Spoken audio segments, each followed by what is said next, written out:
देखिए नरेशन मतलब होता है कथन। क्या होता है? कथन। नरेशन के दो भाग, ठीक है बेटा।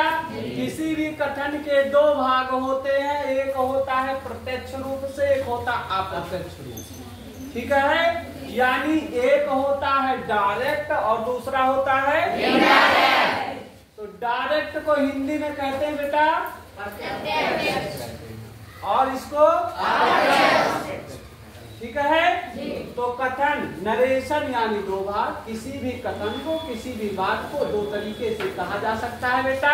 एक तो प्रत्यक्ष रूप से कहा जा सकता है और दूसरा अप्रत्यक्ष रूप से कहा जा सकता है।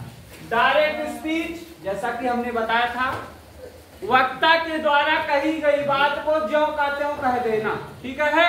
जैसे वक्ता यानी कि स्पीकर, बोलने वाला, उसके द्वारा कही गई बात को हम क्या करते हैं, ज्यों का त्यों अगर कह दिया जाए तो वो क्या कहलाता है? Direct speech. और इनडायरेक्ट स्पीच वक्ता के द्वारा कही गई बात को, ठीक है, वक्ता के द्वारा जो भी बात कही गई है, क्या कर दिया,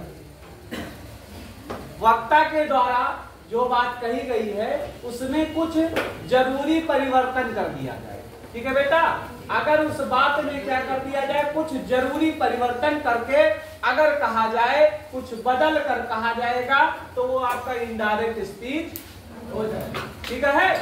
तुम बहुत तेज हो, लड़ रहे हो, उधर लड़ाई कर रहे हो, लेकिन ध्यान पूरा बात इसी पर है। ऐसे ही छात्रों की जरूरत है। तुम्हारा भविष्य बहुत उज्जवल, अब इतना मत उज्जवल कर देना कि एकदम उज्जवल भी हो जाए, सब बराबर, ठीक है। अब आओ ध्यान दे दो बच्चा, पढ़ लिख लो, थोड़ा सा काम में आए। तो डायरेक्ट और इनडायरेक्ट समझ गए बेटा। अब डायरेक्ट स्पीच देखते हैं। डायरेक्ट स्पीच के दो भाग होते हैं, ठीक है बच्चा। डायरेक्ट स्पीच के कितने भाग होते हैं? कौन कौन से? रिपोर्टिंग वर्ब और रिपोर्टिंग वर्ब और रिपोर्टेड स्पीच, ठीक है बेटा। रिपोर्टिंग वर्ब को हम शॉर्ट फॉर्म में आरवी कहते हैं। क्या कहते हैं? आर फॉर राइट नहीं होता, आर फॉर रिपोर्टिंग होता है, वी फॉर वर्ब होता है, ठीक है। अभी फॉर वैन मत लिख देना। रिपोर्टिंग वर्ब, ठीक है। और दूसरा है आरएस, ये रिपोर्टेड स्पीच है बेटा, रिपोर्टेड स्पीच है, ठीक है। आरबी इसको शॉर्ट फॉर्म में आरबी बोला जाएगा, यानी कि रिपोर्टिंग वर्ब। और इसको शॉर्ट फॉर्म में क्या बोला जाएगा? जिसको कहा जाएगा रिपोर्टेड स्पीच, ठीक है। तो भैया ये कहाँ से आएगा? चलो उसका जान लेते हैं, रिपोर्टिंग और रिपोर्टेड स्पीच क्या होता है, ठीक है बच्चा। देखिए जिस वर्ब से आरबी क्या होता है, इसको हटा दिया जाए। चलो हाँ, तुम बहुत तेज हो, आपने कहा, हमने हटा दिया। लो हट गया। अब मेन चीज है, आरबी हम समझ लेते हैं और आरएस समझ लेते हैं, ठीक है। यही काम आएगा, ठीक। आरबी और आरएस जैसे लिखा हुआ है सेंटेंस, एक हम ले लेते हैं बेटा। जैसे लिखा है Aman said, Aman common inverted common, I am going to market, full stop inverted comma बंद, ठीक है। तो कह रहा आरबी क्या होता है, जिस वर्ब से जो आपका वक्ता है, ये वक्ता है, ये वक्ता, ठीक है भैया, ये वक्ता है। वक्ता यानी हम ही तो हैं वक्ता, हम ही तो बोल रहे हैं, लेकिन इस सेंटेंस में अमन वक्ता है, ये अमन है, ठीक है। जितने अमन हैं सब लाइक कर देंगे वीडियो में, लाइक नहीं डिसलाइक करेंगे। अमन का तस्वीर बहुत अच्छी है ना। तो बेटा क्यों अमन? कोई अमन नहीं है। तो बेटा ये वक्ता है, ये स्पीकर है, इसका नाम है अमन, ठीक है।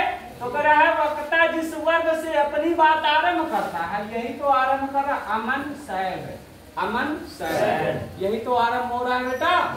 तो ये आपका क्या हो गया? आरबी हो गया। एक ये तरीका समझो। दूसरा तरीका अभी इसको फिर से बता रहे, टेंशन मत लीजिएगा। आरएस क्या होता है? जो बात कहता है, वक्ता के द्वारा जो बात कही जाती है वो आरएस कहलाती है। क्या कहा गया? अमन ने कहा कि मैं क्या कर रहा हूँ, मैं बाजार जा रहा हूँ। वक्ता के द्वारा, अमन के द्वारा यही तो कहा गया कि मैं बाजार जा रहा हूँ। पक्का? तो ये आपका आरएस हो गया, नहीं हो गया? हो गया। दूसरा तरीका है, अगर ये नहीं समझ में आ रहा तो कोई बात नहीं, दूसरा तरीका समझ लो उच्चार। दूसरा तरीका ये होता है, जो ये इन्वर्टेड कॉमा लगा होता है, ठीक है बेटा, जो ये आपका इन्वर्टेड कॉमा लगा होता है, इसके ये इन्वर्टेड कॉमा और ऐसे यहाँ कॉमा होता है और यहाँ वाला कह रहा इन्वर्टेड कॉमा के अंदर वाला भाग, अंदर वाला भाग, ठीक है, जिसके अंदर देखो यहाँ इन्वर्टेड कॉमा लगा है, ये देखिएगा यहाँ देखो लगा हुआ है, ये लगा। अमन सैड, हटाओ पहले इसको, हटाओ फिर से लिखो। अच्छा तुमने लिखा। Aman said comma inverted comma I am going to market. ही जाओगे, स्कूल भी चले जाओ, मार्केट में अच्छा लगता है ना।